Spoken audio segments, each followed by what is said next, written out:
concerning God, family, duty, honor, country, which is what I go by, and I talk to the schools about what I believe.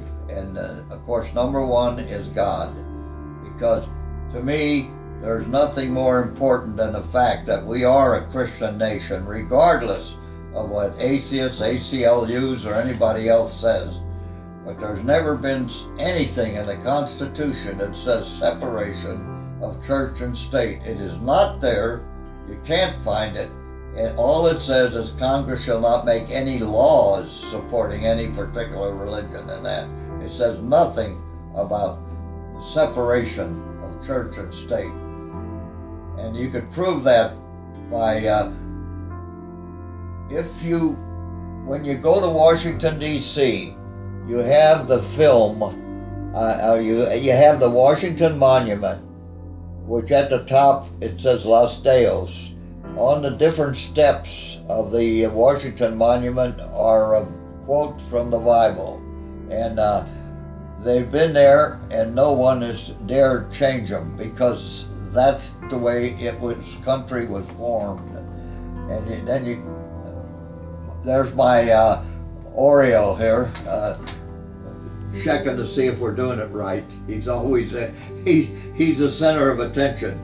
But anyway, we're going to just, first off, I want to point out that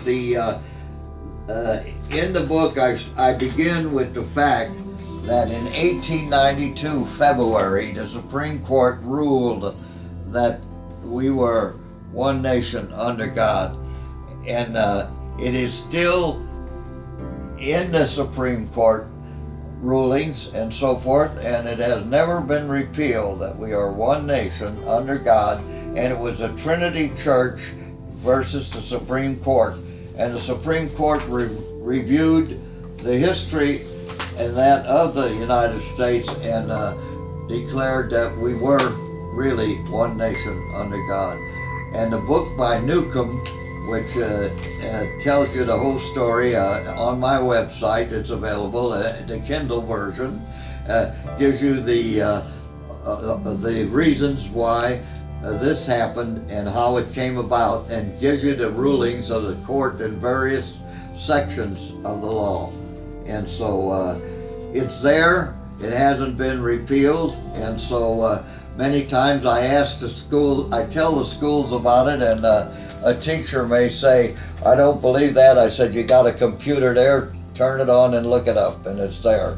So anyway, I also quote in my book the names of people who did a lot of praying, and they are,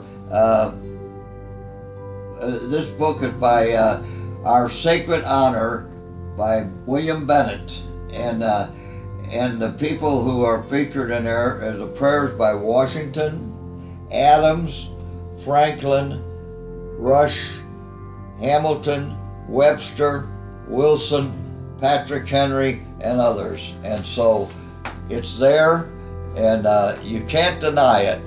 It is history. Dr. Vickery's book on George Washington lists many, in fact, all of the prayers just about that he ever said, and they are numerous.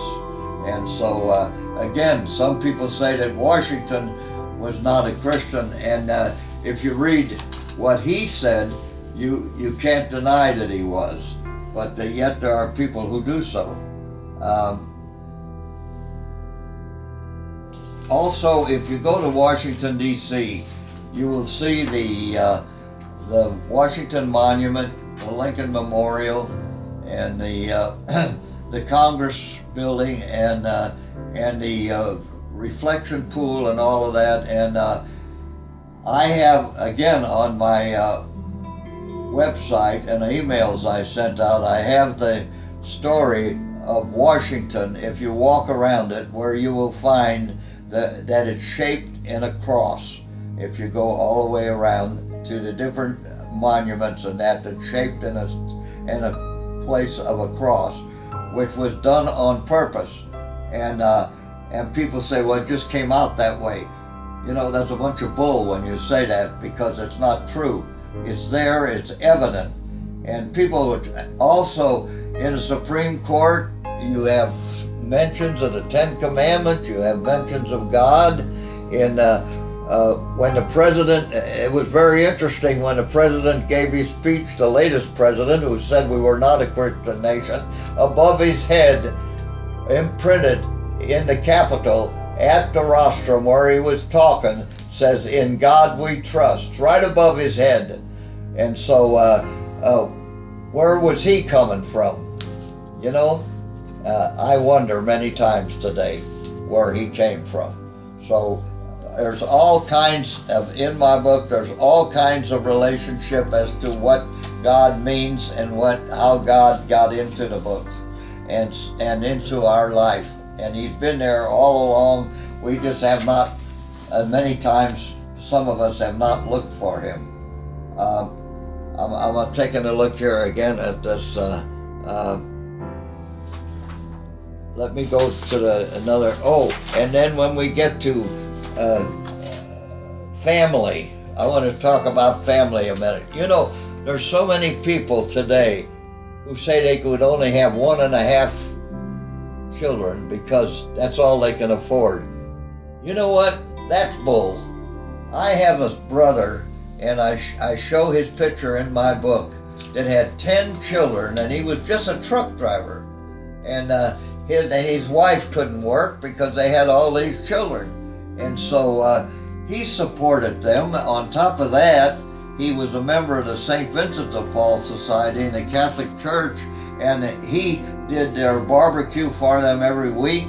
And as a member of the St. Vincent de Paul Society, he'd visit the needy people in the parish and take food and all of that. And he was my youngest brother, and he had 10 children, 7 boys and 3 girls, of which now is about 40 grandchildren, and there are some great-grandchildren now among them.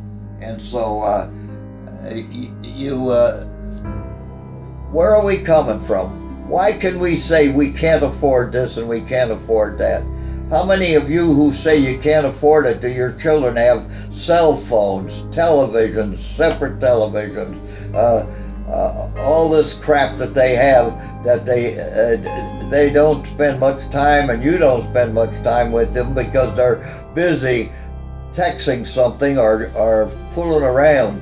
And the teachers tell me, I noticed that particularly after lunch, if you're talking to a group, they'll fall asleep. And I wake them up, of course, so they don't fall asleep on me, but they do fall asleep. And the teachers, I asked them, why is that? And they said, because they're texting or communicating all night with this friend or that friend or that friend, so they get no sleep, so they sleep in the class.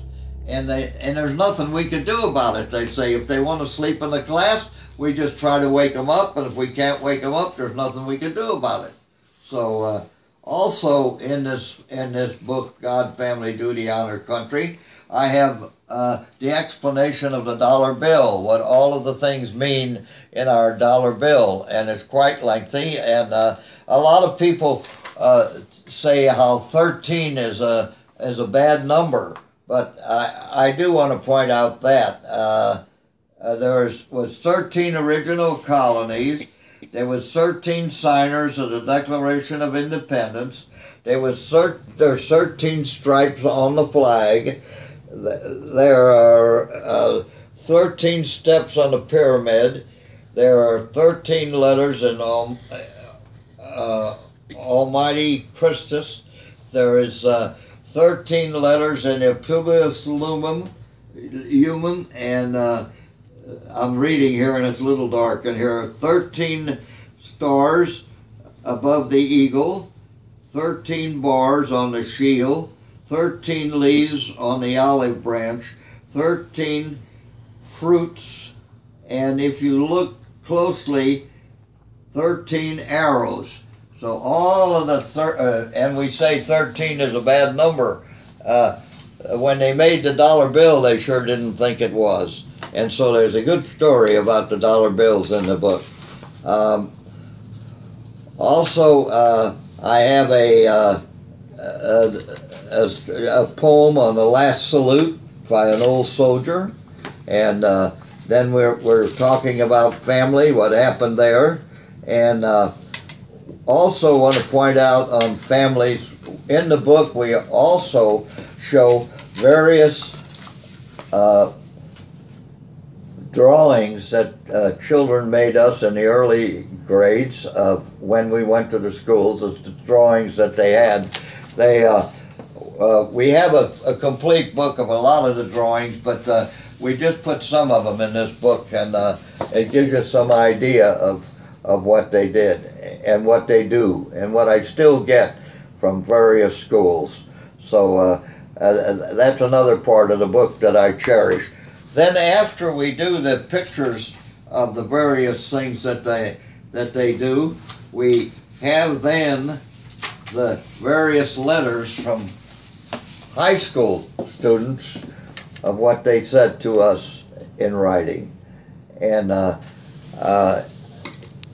one of the writings in here is from the son of one of my original World War II veterans who has passed away. And he when I gave this book to the family, he read it and he says, "That's me."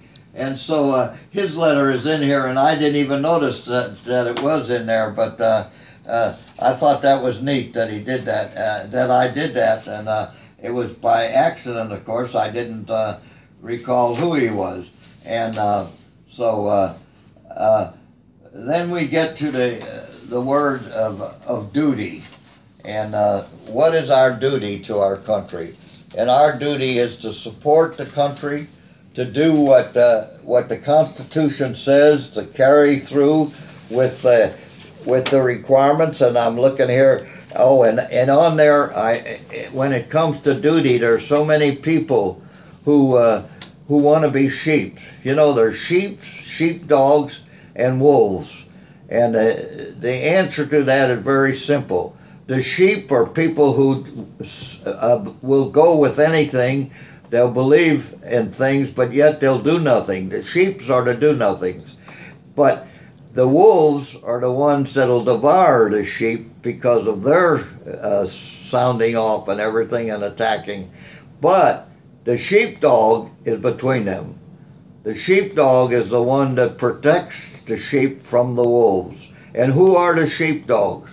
They're your police departments, they're your Army, Navy, and military establishments that keeps the wolves off the sheep. So I've had many people say they hadn't heard that before, but that was written to a college where a girl at one time said, she said, what I'm doing is I won't honor Pappy Boyington because he got medals and all that, but he killed people in the war. And so this one group wrote the letter to this girl in this college and gave her the whole story of the sheep and the sheepdogs. So that's how come that got there. And call it off. I didn't get what you're just to so oh, and then we get honor. And honor, in honoring we talk about the people who passed away. Most of the people that really should be honored as those who gave their lives and in battle.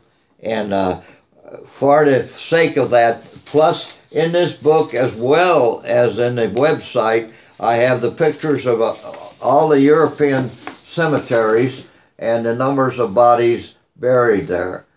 I had somebody the other day at a meeting say, well, the bodies, when they brought the bodies home, they took the graves up and the stones aren't there anymore. Well, that isn't exactly true. In some cases, they may have taken them up, but in most cases, the people say, send the bodies home, but leave the markings where they were buried there.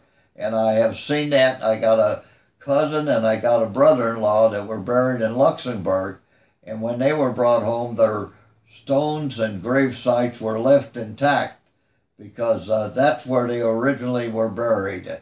Captain Charles Barra, cousin of Yogi Berra, when he was my company commander, he was killed over there, and his body was brought back in 1948, but his gravesite still remained. So remember what I just said, that in many cases the gravesite is still there. And also we have a salute by an old veteran in here, the poem, and that's on the website. And we get into our country. We have a red, white, and blue written by a school person at the Freedom School. We have that poem written by that person. I believe that's on our website too. I'm pretty sure it is. But that is a girl wrote that poem, and I put it in the book because I thought it was very, very timely. And then in the patriots, of course, are those who stay with the country, stay with what we were, stay with where we came from. They know where we came from. They know where we're going. And there's so many people who listen to what you have to say, and they nod their head that they agree with what you're saying, but they do nothing. And you know, the saying is, there's a lot of people that believe in things, and they sit there and they believe in it, but they don't do anything until the train comes over, and when the train comes by, it runs over them, and they're gone. They've never done anything except say, we agree, but they didn't do anything about it. And if you agree, you should step in and do something. And that's a favorite saying. If you do nothing, nothing happens. If you do something, something will happen. Sometimes you make a mistake, but that's all right. Acknowledge your mistake and get on it and get it straightened out and do the right thing. And at the end of the book, what I did is my brother, who was in the Navy, I had him comment. Jerry McKinney, who was a lieutenant colonel in the Air Force and flew many missions, even including during the Cuban crisis when he was in a pilot of a B-52, and they were over Asia. And after they got back and after the crisis ended, the Cuban crisis with the missiles and that, and the Russians removed them, that when they landed, they were allowed to open what their mission was. And Jerry McKinney's mission was he would be the third plane, B-52, over the Kremlin to drop a bomb. And of course it never happened because it didn't have to do it. But that was his mission, that he found out what it would have been had he been ordered to strike. So, and also I have a scout, Jim Osball, who had a lot to do with scouting. I had him put a little thing in here about the Boy Scouts and their oath and so forth. And you know, I was a Boy Scout, and you know how it goes. On my honor, I'll do my best, and to do my duty to God and my country. And now they want to, in many cases, in some of these scout troops, they want to do away with the word God in their oath. And there is a statement out very recently, in the last few weeks, where the scouts have been reduced at least 7%. And that's another thing that, well, if we don't step up and say what we really believe, we're going to lose our scouting and the young fellas that do so much in scouting, and it means so much to them and makes men out of them. And we're going to lose all of that if we don't get with it. And the sad case of it is you have to be there to do it. And again, that's my book on God, Family, Duty, Honor, Country. It's available just for a few bucks, and I have it at the various meetings, and we have a picture of it on the website. And again, we refer you to the book by Newcomb, the Kindle book, version where you could leaf the pages on the off of the website and read what the Supreme Court said. So with that,